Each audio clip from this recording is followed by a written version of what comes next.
রুমার গল্পের আসরে তোমাকে জানাই আবারও স্বাগত। আজ যে ছোট গল্পটি পাঠ করছি তার নাম আহ্বান। লিখেছেন বিভূতিভূষণ বন্দ্যোপাধ্যায়। দেশের ঘরবাড়ি নেই অনেক দিন থেকেই। পৈতৃক বাড়ি যা ছিল ভেঙে চুরে ভিটেতে জঙ্গল গজিয়েছে। এই অবস্থায় একদিন গিয়েছি দেশে কিসের একটা ছুটিতে। গ্রামের চক্রবর্তীমশাই বাবার পুরাতন বন্ধু আমায় দেখে খুব খুশি হলেন। বললেন, কতকাল পরে বাবা মনে পড়ল দেশের কথা। প্রণাম করে পায়ের ধুলো নিলাম। বললেন, এসো এসো, বেঁচে থাকো, দীর্ঘজীবী হও। বাড়িঘর করবে না? আগে সামান্য মাইনে পাই।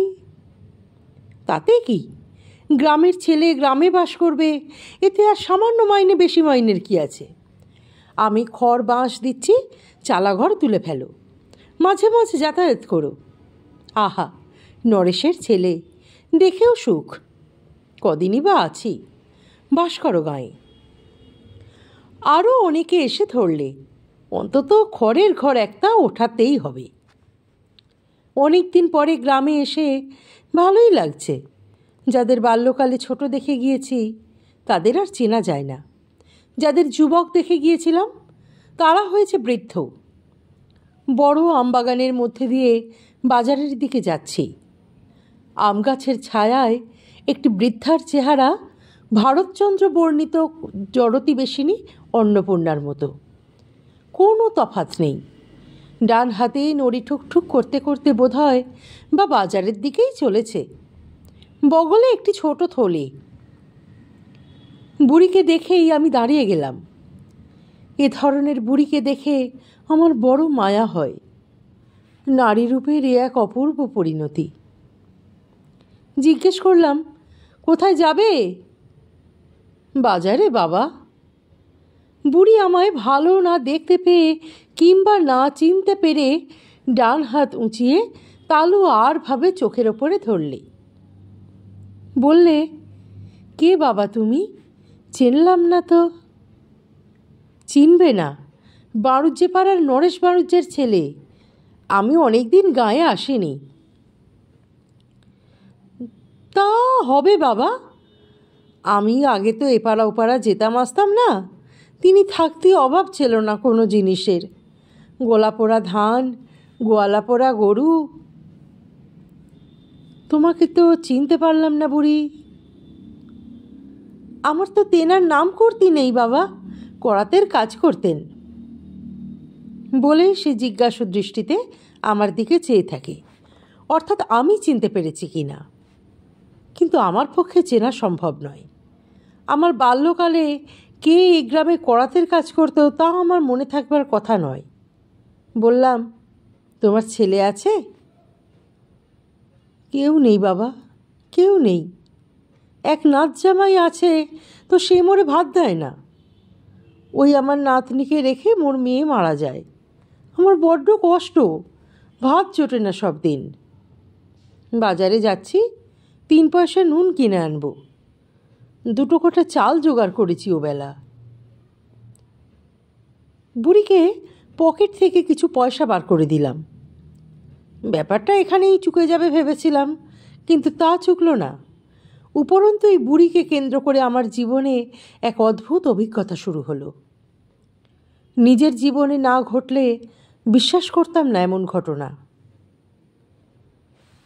পরের দিন সকালে ঘুম থেকে উঠেছি, এমন সময় কালকের সেই বুড়ি লাঠি ঠুকঠুক করতে করতে এসে হাজির উঠোনে। থাকি এক জ্ঞাতি খুড়োর বাড়ি। তিনি বললেন, ও হলো জমির করাতির স্ত্রী। অনেক দিন মরে গিয়েছে জমির, তোমাদের খুব ছেলেবেলায়। বুড়ি উঠোনে দাঁড়িয়ে ডাকলে, ও বাবা।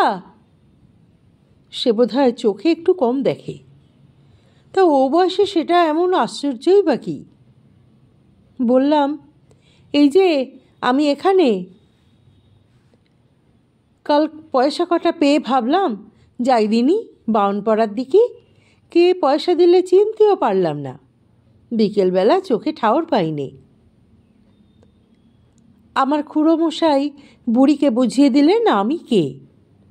সে উঠোনের কাঁঠালতলায় বসে আপন মনে খুব খানিকটা বকে গেল।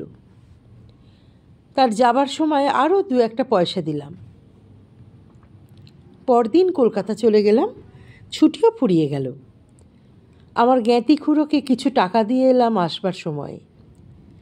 আমার জন্যে ছোটোখাটো দেখে একটি খড়ের ঘর তুলে রাখবার জন্যে। কয়েক মাস পরে জ্যৈষ্ঠ মাসে গরমের ছুটিতে আমার সেই নূতন তৈরি খড়ের ঘরখানাতে এসে উঠলাম।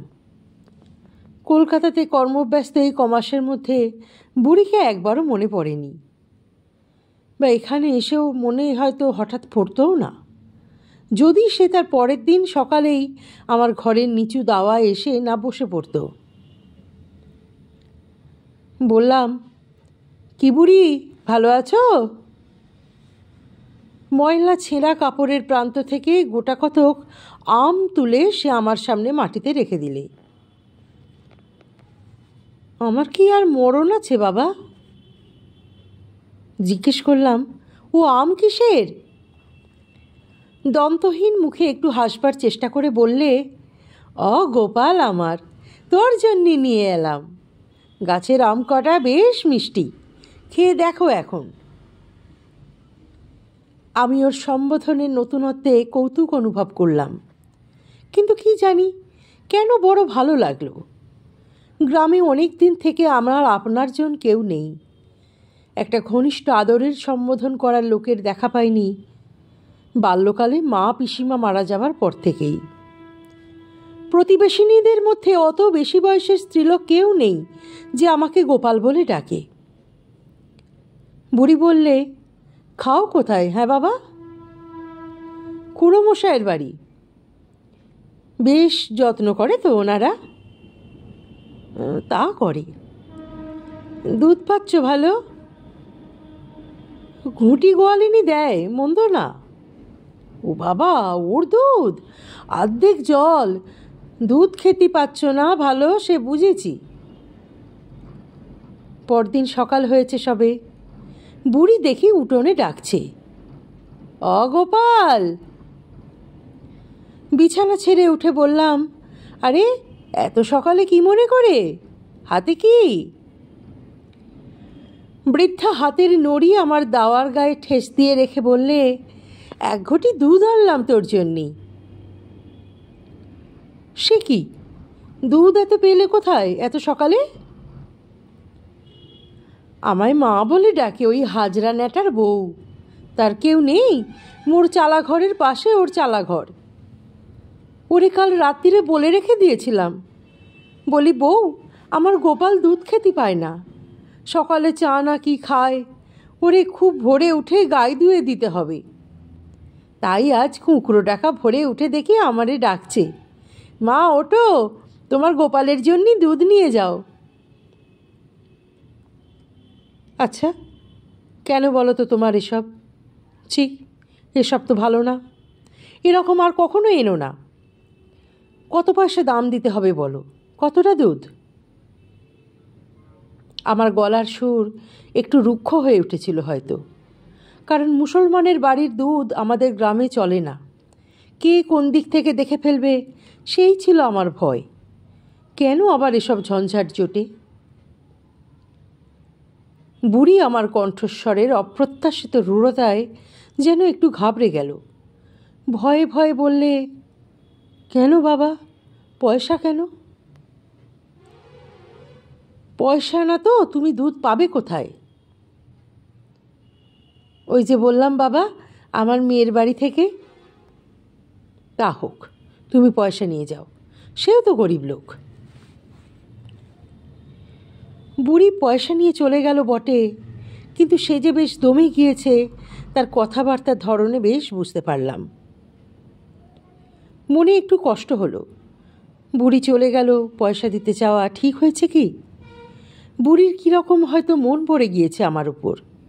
স্নেহের দান এমন করা ঠিক হয়নি। বুড়ি কিন্তু এই অবহেলা গায়ে মাখল না আদৌ। প্রতিদিন সকাল হতে না হতেই সে এসে জুটবে, অগোপাল, এই দুটো কুচি শশার জালি মোর গাছের, এই নাও, নুন দিয়ে খাও দিনি মোর সামনে। আচ্ছা বুড়ি, তোমার চলে কিসে? নাচ জামাইয়ের দেবার কথা, তা সে তো সব দিন দেয় না। ওই যারে মেয়ে বলি ও বড্ড ভালো, লোকের ধান ভানে তাই চাল পায়, আমারে দুটো না দিয়ে খায় না। একা থাকো? তা একদিন মোর ঘরখানা না হয় দেখতে গেলে গো। ও মোর গোপাল, আমি নতুন খাজুর পাতার চেটাই বুনে রেখে দিয়েছিলাম তোমারে বস্তি দেবার জন্যি। বাউনের ছেলে, মোদের এটোকোটা মাদুরে কি বসবে? তাই বলি একটা নতুন চাটাই বুনে রাখি, যখন আসবে এখানেতেই বসবে। সেবার বুড়ির বাড়িতে আমার যাওয়া ঘটে উঠল না, ওর এত আগ্রহ সত্ত্বেও। নানা দিকে ব্যস্ত থাকি, তারপর আছে সমবয়সী বন্ধুবান্ধবদের দাবি। অনেক দিন পরে গ্রামে এসেছি তো, যে কদিন বাড়ি থাকি বুড়ি রোজ সকালে একবার আসতে ভুলবে না, কিছু না কিছু আনবেই। কখনো পাকা আম, কখনো পাতি নেবু, কখনো একছড়া কাঁচকলা কি এক ফালি কুমড়ো। 2 আনা 4 আনা প্রায় দিই। একদিন একখানা কাপড় দিলাম। একটা জিনিস লক্ষ্য করে আসছি, বুড়ি কোনোদিনও আমার কাছে কিছু মুখ ফুটে চায়নি, কখনো বলেনি পয়সা দাও কি অমুক দাও, বরং তার উল্টো, শুধু হাতে কখনো আসে না। একবার কলকাতা থেকে কয়েকটি বন্ধু গেলেন দেখা করতে, তাদের নিয়ে ঘরে বসে চা খাচ্ছি। স্টোভ ধরিয়ে ঘরেই চা নিজে করেছি। পল্লীগ্রামে এত সকালে কেউ উনুন ধরায়নি। বুড়ি লাঠি টুকটুক করতে করতে এসে হাজির, বাইরে দাঁড়িয়ে ডাক দিল, অমর গোপাল। হঠাৎ আমার লজ্জা করতে লাগলো।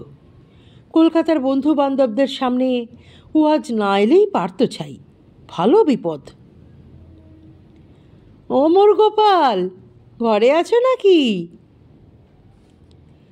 ঈষৎ বিরক্তির সুরে উত্তর দিলাম, হ্যাঁ, কেন? এই ছিলাম, বলি যাই গোপালকে একবার দেখে আসি।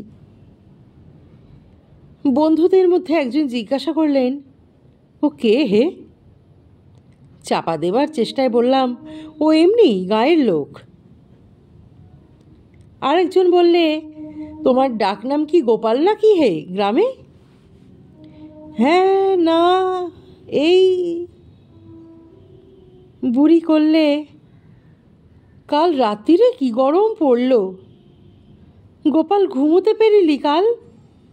মুই চোখ বুঝিনি সারা রাত। বেশ করনি, ভালো বিপদেই পড়া গেল যে সকালবেলা। আজ না এলে কি চলতো না বুড়ির? বন্ধুটি পুনরায় বললে, ও গোপাল বলছে কাকে হে? আমাকেই বলছে। কথাটা শেষ করে ঈষৎ হেসে মাথার দিকে 2টি আঙুল দেখিয়ে ইঙ্গিত করে বললাম, মাথাটা একটু। বন্ধুটি বললেন, ও। কথা অনুযায়ী কাজের সামঞ্জস্য রাখতে গিয়ে বুড়ির দিকে চেয়ে যেমন সুরে লোকে দুর্দান্ত পাগলকে সান্ত্বনা দেবার ও স্তোত্রবাক্য প্রয়োগ করার চেষ্টা করে, তেমনি সুরে বলি, আজ যাও, বড্ড ব্যস্ত আছি, বুঝলে? কলকাতার বন্ধুরা সব এসেছেন। হ্যাঁ। ফল সুবিধাজনক হলো না। বুড়ি একগাল হেসে বললে, আজ কি এনেছি বলো দেখি গোপাল, এই দেখো। এতক্ষণ টের পাইনি যে বুড়ি তার পেছন দিকে একটা ময়লা কাপড়ের পুঁটুলি লুকিয়ে রেখেছে। সেটা সামনের দিকে এনে খুলতে খুলতে বললে, ওই যে মেয়েটা মোরে মা বলে, সে দুটো চিঁড়ে কুটল। আমি বললাম, ও কি করছিস? ও বললে, কামিনীসুর চালের ভালো চিঁড়ে, তোমার গোপালের জন্য দুটো নিয়ে যেও কাল বেনবেলায়। আমার মনটা বড্ড খুশি হলো, তা সেও আসছে, সেও তোমারে দেখতে চায়। বড্ড দুঃখী কাঙাল মেয়েটা গো, ধান ভেনে চিঁড়ে কুটে একরকম করে চালাচ্ছে। একা রামে রক্ষে নেই, বুড়ির কথা শেষ হতে না হতে দেখি একটি আধ ফর্সা মধ্যবয়সী স্ত্রীলোক অদূরে আমতলায় এদিকেই আসছে। আরও বিপদে পড়লাম এই জন্যে যে সেই সময় আমার জ্ঞাতি খুড়োমশাইকেও এদিকেই আসতে দেখা গেল। সর্বনাশ! তার বাড়িতে আমার খাওয়া দাওয়ার ব্যবস্থা, আর তিনি যদি জানতে পারেন যে এদের হাতে তৈরি চিঁড়ে বা খাবার জিনিস আমি খাই, তাহলেই তো পাড়াগাঁয় হয়েছে। চিঁড়ে যে ওরা আজ প্রথম এনেছে এ কথা কি তিনি বিশ্বাস করবেন? আজ দুধ, কাল চিঁড়ে। রুক্ষ সুরে বললাম, এখন যাও না, দেখছো না ব্যস্ত আছি। চিঁড়ে কটা নেবার একটা কিছু দাও বাবা। ওসব এখন নিয়ে যাও, হ্যাঁ হ্যাঁ পরে হবে, এখন যাও। বুড়ি একটু অবাক হয়ে বললে, তা চিঁড়ে কটা? খুড়োমশাই প্রায় এসে পড়েছেন দাওয়ার ধারে। হাত নেড়ে নেড়ে ফেলবার ভঙ্গিতে বুড়ির দিকে চেয়ে বলি, আহ, নিয়ে যাও না, ভালো জ্বালা। খুড়োমশাই বললেন, কি ওতে? কি বলছে জমিরের স্ত্রী? কিছু না, বিক্রি করতে এসেছে, যাও এখন। ভগবান জানেন বুড়ি আমার কাছে চিঁড়ের বদলে পয়সা নিতে আসেনি। খুড়োমশাই বললেন, তোমার এখানে ওর বড্ড যাতায়াত। কথাটা চাপা দেবার জন্য বললাম, আমার এই বন্ধুরা একদিন মাছ ধরবার কথা বলছিলেন, তা ভাদুড়িদের পুকুরে কি সুবিধে হবে? পুনরায় গ্রামে এলাম মাস 5-6 পরে, আশ্বিন মাসের শেষে। কয়েকদিন পরে ঘরে বসে আছি, বাইরের উঠোনে দাঁড়িয়ে কে ক্ষীণ নারী কণ্ঠে বললেন, বাবু ঘরে আছেন গা? বাইরে এসে দেখি গত জ্যৈষ্ঠ মাসে যাকে বুড়ির সঙ্গে দেখেছিলাম সেই মধ্যবয়সী স্ত্রীলোকটি। আমায় দেখে সলজ্জভাবে মাথার কাপড়টা আরও একটু টেনে দেবার চেষ্টা করে সে বললে, বাবু কবে এসেছেন? দিন 5-6 হলো। কেন? আমিও তাই শুনলা। বলি একবার যাই, আমার সেই মা পাঠিয়ে দিলে, বললে দেখে এসো গিয়ে। কে? সেই বুড়ি, এখানে যিনি আসতেন।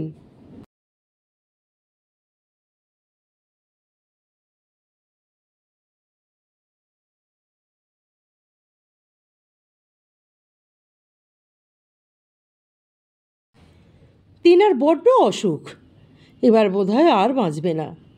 গোপাল কবে আসবে, গোপাল কবে আসবে অস্থির হয়ে আমারে রোজ শুধোয়। আমি বলি, তিনি কলকাতায় চাকরি করেন, সবসময় কি আসতে পারেন? কি মায়া আপনার ওপর, আর জন্মে বোধহয় পেটে ধরেছিল, এই জন্মে তাই এত টান। একবার গিয়ে দেখে আসুন, বড্ড খুশি হবে তাহলেই। উদাসীনভাবে বললাম, ও। মন তখন এক অন্য চিন্তায় বিব্রত। এবার কাউন্সিল ইলেকশনে দুটি বন্ধুর পক্ষ থেকে ভোট সম্বন্ধে গ্রামে গ্রামে বেরিয়ে লোককে অনুরোধ করবার গুরুভার নিয়ে এসেছি। কাল থেকেই বেরোতে হবে ওদের মোটরে করে। কিভাবে কি করা যায় সে কথাই চিন্তা করছিলাম।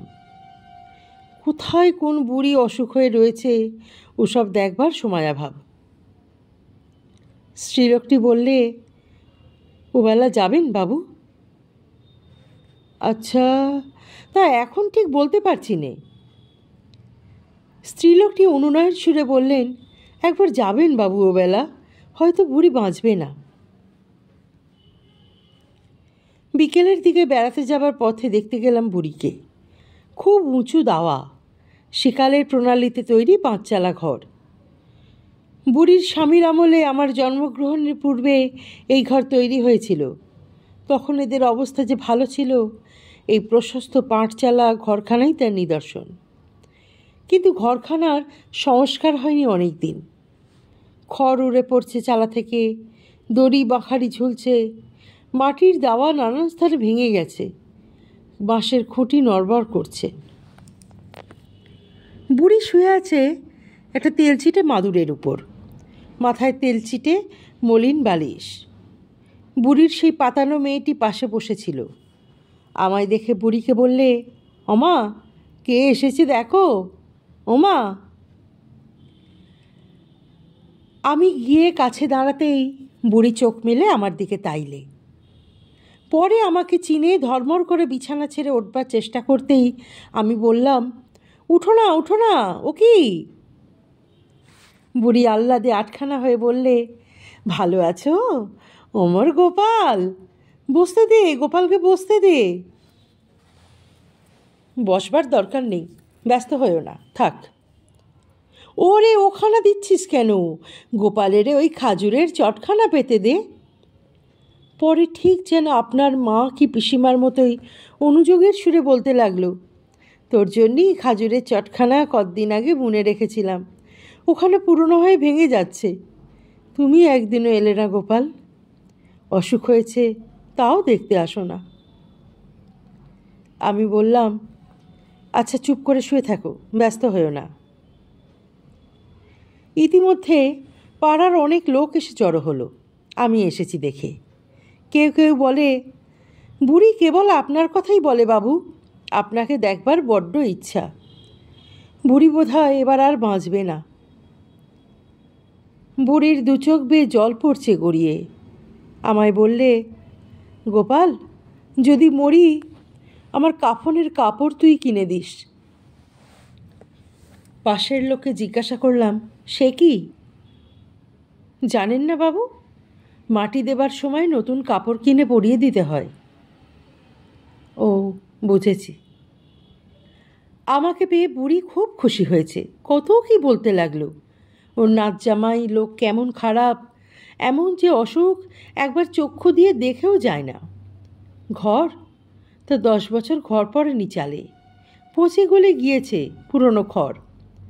নাচ জামাইকে বলেছিল, সে জবাব দিয়েছে, ও অত বড় হাতি ঘর আমি ছাইতে পারবো না, পাশে একটা ছোট কুঁড়ে ঘর মতন বেঁধে থাকুক। বুড়ি চোখের জল মুছে বলে, তা থাকতে পারি? হ্যাঁ বাবা, কি লোকের পরিবার আমি, আজই না হয় কপাল পুড়েছে, তা বলে কুঁড়ে ঘরে থাকতে পারি মুই? সান্ত্বনা দেবার সুরে বললাম, কথা তো ঠিকই, বলো তুমি গোপাল। ঘাড় নেড়ে বলি, সত্যিই তো। আজও সে চালা ঘর, সেই ম্লান সন্ধ্যা, ছেঁড়া মাদুরে শোয়া বুড়িকে আমার মনে পড়ে। ছেঁচতলায় শীর্ণ একটা লাউ গাছ, পিছনে কয়েক ঘর বাঁশ, একাধটা খেঁকি কুকুরের আওয়াজ পাড়ায়। শান্ত ছায়া নেমে এসেছে সামনের সারা উঠোনটিতে। কতগুলি মেয়ে পুরুষ দেখতে এসে দাওয়ার ছাঁচতলায় এসে দাঁড়িয়েছে। আসবার সময় বুড়ির পাতানো মেয়েটির হাতে কিছু দিয়ে এলাম পথ্য ও ফলের জন্যে। হয়তো আর বেশি দিন বাঁচবে না, এই অসুখ থেকে সেরে উঠবে না। বুড়ি কিন্তু সে যাত্রা সেরে উঠল, দিব্যি সেরে উঠল। আমি কলকাতায় চলে যাবার আগে দু একবার আমার কাছে লাঠি ধরে গেল, বসে বসে আপনার মনে কত কি বকে, তারপর চলে যায়। বছর দুই কাটল। এই 2 বছরের মধ্যে যখনই গিয়েছি গ্রামে, বুড়ি এসে বসে, কিছু না কিছু সে নিয়ে আসবেই। অসুখটা থেকে উঠে বড় দুর্বল হয়ে পড়েছিল, সেই দুর্বলতা ওর সারল্য না। আমি বললাম, কেন আসো রোজ অত দূর থেকে? এই পাকা নোনাটা ভাবলাম আমার গোপালেরে দিয়ে আসি। তা হোক, তুমি কষ্ট করে এসো না এরকম। তুই তো আমারে দেখতে যাবি না কোনো দিন। সময় পেলেই যাব, এখন বাড়ি যাও। কখনো বুড়ি বলতো, অগোপাল তুই বিয়ে করলি না কেন? মেয়ে পাওয়া যায় না, তাছাড়া বয়স হয়ে গিয়েছে। কিচ্ছু বয়স হয়নি, কাঁচা ছেলে তোমরা। আমার বয়স তখন 40। বেশ, ওই মুখুজ্জেদের বাড়ি একটা বড় মেয়ে আছে, তোমার সঙ্গে মিল হবে, বলে দেখবো নি ওদের। আমার ঘট কালি করবার জন্য যখন লোকের দরকার হবে তখন তোমায় ডেকে পাঠাবো, এখন যাও। কিন্তু বুড়ি আমার কথা শুনলে না। একদিন মুখুজ্জে বাড়ির নড়ু আমায় ডেকে বললে, ওহে একটা কথা বলি। আর জমির করাতির বউ বুড়ি বাড়ির মেয়েদের কাছে গিয়ে বলেছে কি, গোপালের সঙ্গে তোমাদের পুঁটির বিয়ে দাও। মেয়েরা তো অবাক, গোপালকে? শেষে জানা গেল তুমি। ওরা তো শুনে আশ্চর্য। তা তুমি কিছু বুড়িকে বলেছিলে নাকি এ সম্বন্ধে? আমি নিজেকে নিতান্তই বিপন্ন ও অসহায় বোধ করলাম। বললাম, সে কি কথা, কখনো না। তুমি কি বিশ্বাস করো? না না, বিশ্বাস করিনি। যাই হোক, যদি কিছু বলেও থাকো, বুড়িকে বারণ করে দেবে আর না বলে। গ্রাম ভালো নয়। ও নিয়ে মেয়েটার নামে একটা কথাকথি যদি হয়।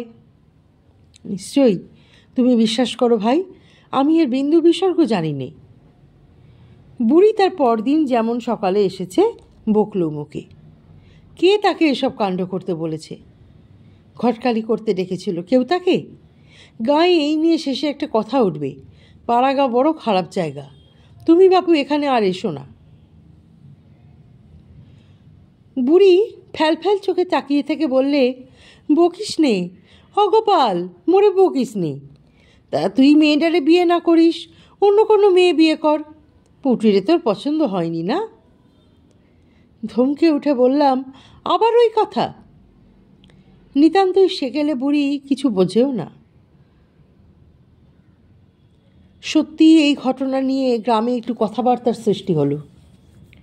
বুড়ির ওপর খুব চটে গিয়ে সকালবেলা আর ঘরেই থাকিনি। পাছে বুড়ি এসে জ্বালাতন করে। 10-12 দিন পরে একদিন দুপুরে ঘুমিয়ে উঠেছি, বাইরে গলা শোনা গেল, মোর গোপাল। ঘর থেকে বেরিয়ে এসে বললাম, কি আবার এসেছো কেন এখানে?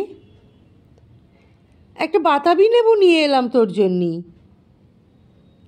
আরে দরকার নেই বাতাবি নেবুতে, যাও এখন।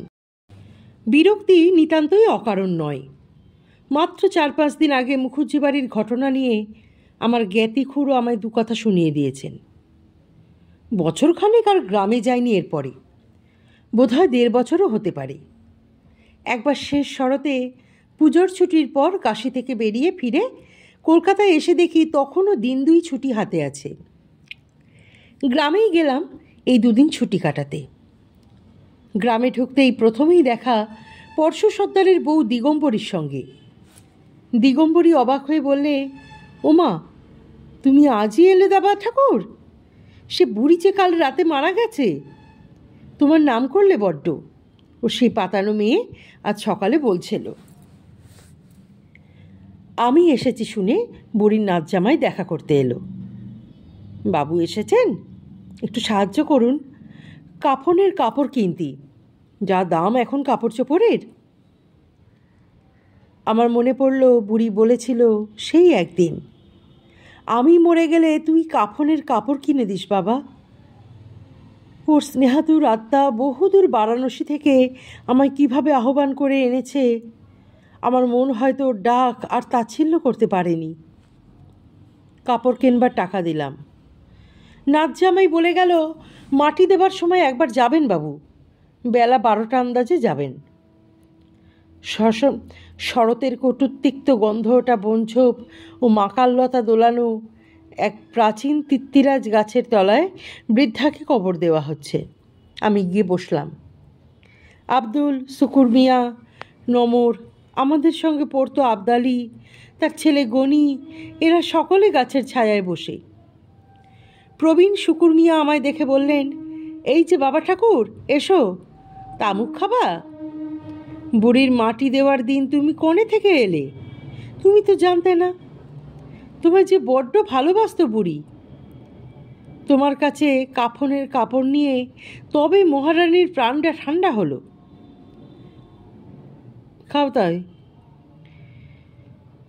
একটি গরুর গাড়ির পুরনো কাঠামোর ওপর বৃদ্ধাকে কাঁথা মুড়ি দিয়ে শুইয়ে রেখেছে। 2 জওয়ান ছেলে কবর খুঁড়ছে।